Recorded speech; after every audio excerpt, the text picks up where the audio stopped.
Bienvenue dans des Deep Dive. On va se plonger aujourd'hui dans une tribune qui a fait pas mal de bruit ces derniers temps. Ah oui, carrément même. Celle de Joseph Kabila, l'ancien président de la République démocratique du Congo, publiée dans le Sunday Times. Et ce qui rend cette tribune particulièrement intéressante, c'est qu'il s'en prend assez violemment à son successeur, Félix Tshisekedi. Oui, c'est assez inattendu comme prise de position. Et il va même jusqu'à défendre le rôle du Rwanda dans le conflit qui touche l'aide du pays.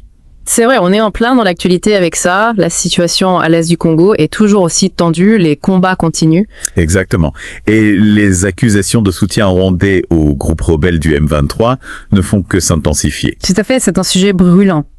Alors, on va essayer ensemble de décortiquer un peu cette tribune, de comprendre ce que Kabila cherche à dire. Oui, et surtout, quelles sont ses motivations derrière tout ça? Exactement. Et quelles sont les implications pour l'avenir de la RDC? Déjà, il faut rappeler que la communauté de développement d'Afrique australe, la SADC, a joué un rôle important en soutenant Tshisekedi. Oui, c'est vrai. Et les accusations de Kabila envers l'Afrique du Sud et la SADC, qui l'accusent d'aggraver la situation, ça n'a pas dû plaire. Non, c'est sûr, la SADC a un rôle important à jouer dans la région. Absolument. C'est une organisation majeure pour la coopération et le développement en Afrique australe. Et l'Afrique du Sud, en tant que puissance régionale, a toujours eu un rôle important sur le continent. Tout à fait. Donc les critiques de Kabila ne passent pas inaperçues. Alors, rentrons dans le vif du sujet.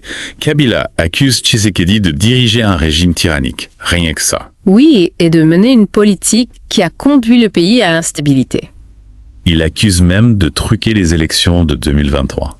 Ah oui, quand même. C'est assez osé quand on repense au bilan de Kabila lui-même, qui a passé quasiment 2 décennies au pouvoir. Oui, un règne pas vraiment exempt de reproches. Corruption, violation des droits de l'homme. Il s'est accroché au pouvoir en 2016, malgré la limite constitutionnelle, faut pas l'oublier. C'est vrai, c'est un peu paradoxal de le voir se poser en défenseur de la démocratie. Exactement, on peut se poser des questions sur sa sincérité. Tshisekedi, malgré les défis énormes auxquels il fait face, a quand même réussi à obtenir quelques succès. Oui, c'est vrai, il a fait des efforts pour améliorer la gouvernance, par exemple. Son rapprochement avec la communauté internationale aussi. On peut pas le nier. Mais c'est vrai que la situation sécuritaire dans l'Est, ça reste un énorme point noir. Et c'est là-dessus que Kabila appuie fort. Il accuse Tshisekedi d'être incapable de ramener la paix. Il va même jusqu'à défendre le Rwanda. Exactement, c'est là que ça devient vraiment intéressant. Kabila accuse Tshisekedi de mauvaise gouvernance. Mais pendant son propre règne, les groupes armés proliféraient. Oui, et les richesses du pays étaient pillées, souvent avec sa complicité, d'après certaines sources. Ça sonne un peu faux, tout ça. Il essaie de réécrire l'histoire, de se dédouaner de ses propres erreurs. Et puis, ce passage sur le Rwanda et l'Afrique du Sud, c'est assez déconcertant. Oui, il défend bec et ongle les actions du Rwanda en RDC. Et il accuse l'Afrique du Sud et la SADC de soutenir Tshisekedi, en disant que ça empire la situation. Faut pas oublier que les relations entre le Rwanda et la RDC, c'est très compliqué. Oui, c'est un sacré sac de noix. Le génocide rwandais de 1994, la crise des réfugiés, tout ça a profondément marqué la région. Des millions d'Hutus rwandais ont fui vers l'est du Congo, créant une situation humanitaire catastrophique. Exactement, ça a attisé les tensions ethniques, alimenté les conflits. Alors, pourquoi Kabila prend-il la défense du Rwanda comme ça? C'est la grande question. Est-ce qu'il a des liens personnels, des intérêts communs dans la déstabilisation de la région? Ou est-ce qu'il essaye simplement de détrôner l'attention de son propre héritage? Il y a plusieurs hypothèses sur la table. On parle de liens économiques avec le Rwanda, d'une possible alliance politique avec Paul Kagame. Pour déstabiliser Tshisekedi. Exactement. C'est une théorie qui circule. Et Tshisekedi, il ne reste pas les bras croisés. Non, il a répondu aux accusations. Il dénonce l'hypocrisie de Kabila et il met en avant les liens entre Kabila, le parti AFC de Corneille Nangaa. L'Alliance des forces pour le changement. Oui, et l'agression rwandaise. Nangaa, en tant que président de la commission électorale, il a été accusé de favoriser Kabila pendant les élections. Donc Tshisekedi accuse Kabila et Kagame de collaborer pour déstabiliser la RDC. Une accusation grave. Oui, ça pourrait avoir de lourdes conséquences. Kabila et Kagame ont collaboré par le passé, c'est un fait. Et il pourrait avoir intérêt à maintenir une certaine instabilité en RDC. Kabila a profité des richesses du pays pendant son mandat et Kagame a étendu son influence dans l'Est. Donc leur alliance, si elle est avérée, pourrait expliquer pourquoi le conflit continue. Et pourquoi c'est si difficile de trouver une solution pacifique? On se retrouve avec une situation très complexe où les intérêts personnels, les rivalités politiques, les enjeux géostratégiques, tout est mélangé. C'est un vrai casse-tête. Difficile de démêler le vrai du faux.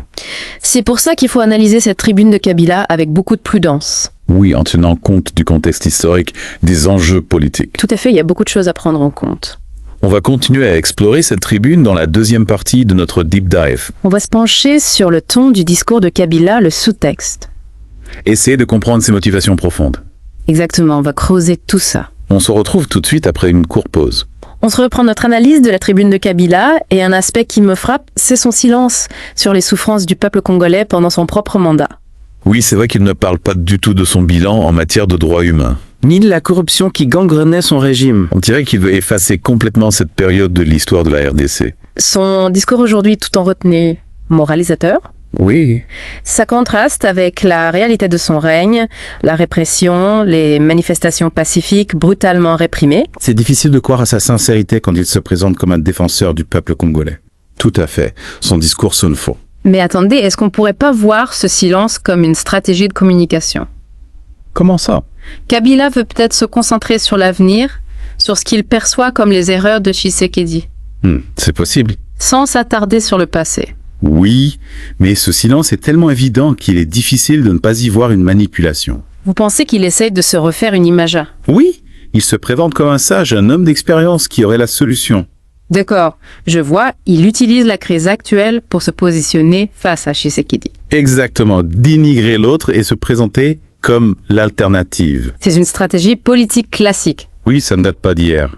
Mais est-ce que ça marcha? Est-ce que les Congolais sont réceptifs à ce discours? Difficile à dire.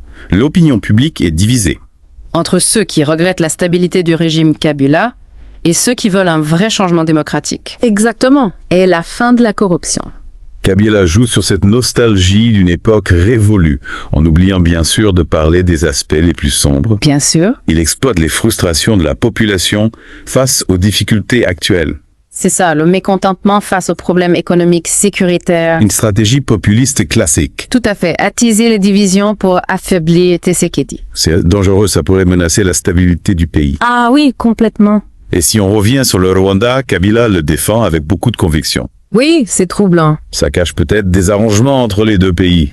Possible. On sait que Kabila et Kagame ont eu des relations ambiguës par le passé. Ils ont coopéré sur certains dossiers, mais ils ont aussi été rivaux. C'est ça, une relation complexe. Certains experts pensent que Kabila aurait pu faire des accords secrets avec Kagame, Pour exploiter les ressources minières de l'aide de la RDC. en échange d'un soutien politique ou militaire. L'aide de la RDC est riche en minerais. C'est un enjeu majeur pour les deux pays. Donc les intérêts économiques pourraient être au cœur de cette affaire. C'est une hypothèse à prendre au sérieux. Alors si on résume, on a Kabila qui critique Tshisekedi, défend le Rwanda, se pose en sauveur. Oui.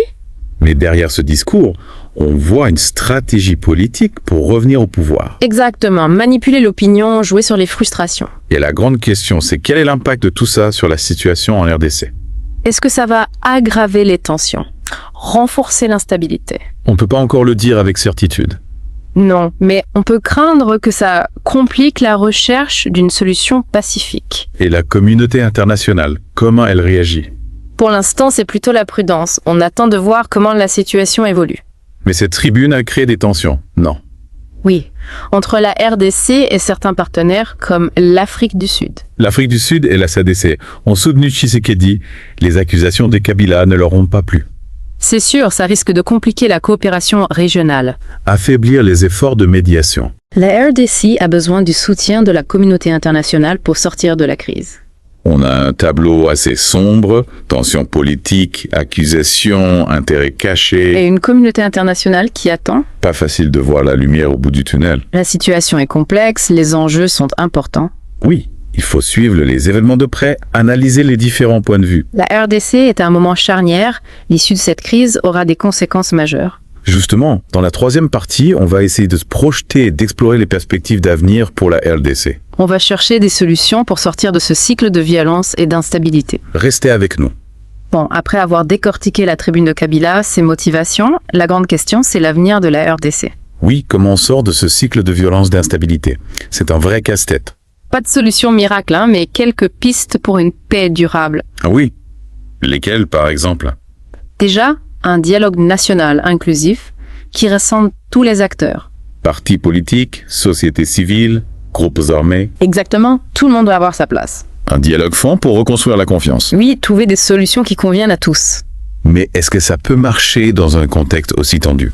C'est un défi, oui, mais c'est la seule voie possible. Sortir de la logique du vainqueur et du vaincu. Créer un climat de confiance pour la réconciliation nationale. Et puis, la justice, la lutte contre l'impunité. Ah oui, c'est essentiel. Tant que les crimes du passé ne seront pas jugés, la paix restera fragile. Il faut que les responsables rendent des comptes pour les massacres, les viols, les pillages.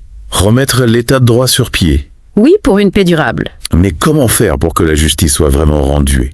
Le système est corrompu, inefficace. Oui, il faut une vraie réforme de l'État congolais. Lutter contre la corruption, plus de transparence. Renforcer les institutions, l'indépendance de la justice. Un travail énorme. Mais indispensable pour sortir le pays du chaos. Et puis, le développement économique et social, la RDC est riche en ressources naturelles. Mais la majorité des gens vivent dans la pauvreté. Investir dans l'éducation, la santé, l'agriculture, Créer des emplois, améliorer les conditions de vie. c'est ça, la clé de la stabilité. Il faut que les richesses du pays profitent à tous, pas juste à une élite. Et pour ça, la communauté internationale doit aider. Oui, la RDC ne peut pas y arriver seule. Soutenir les efforts de paix, de développement.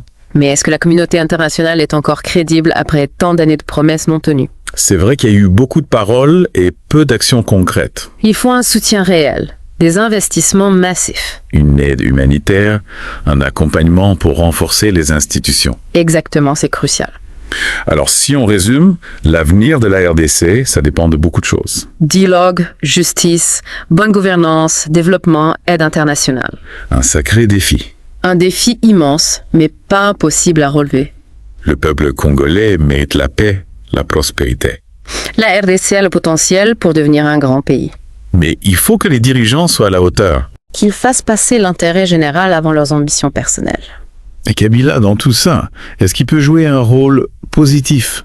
Difficile à dire, son passé est lourd, ses motivations sont floues. Mais il connaît bien le pays, ses acteurs. Il pourrait être un atout s'il renonce à ses ambitions personnelles. S'il s'engage vraiment pour le bien de la RDC. L'avenir nous le dira. En attendant, restons vigilants, informés, soutenant les initiatives pour la paix et la justice. Oui, la RDC est à la croisée des chemins. Les choix qui seront faits auront un impact énorme. Espérons qu'ils choisiront la voie d'un avenir meilleur. Pour tous les Congolais. Voilà qui conclut notre deep dive sur la tribune de Joseph Kabila et l'avenir de la RDC. Merci de nous avoir suivis. On espère que ça vous a permis de mieux comprendre ce sujet complexe. Continuez à vous informer, à vous forger votre propre opinion. La RDC a besoin de l'attention du monde entier. À bientôt pour une nouvelle plongée dans l'actualité.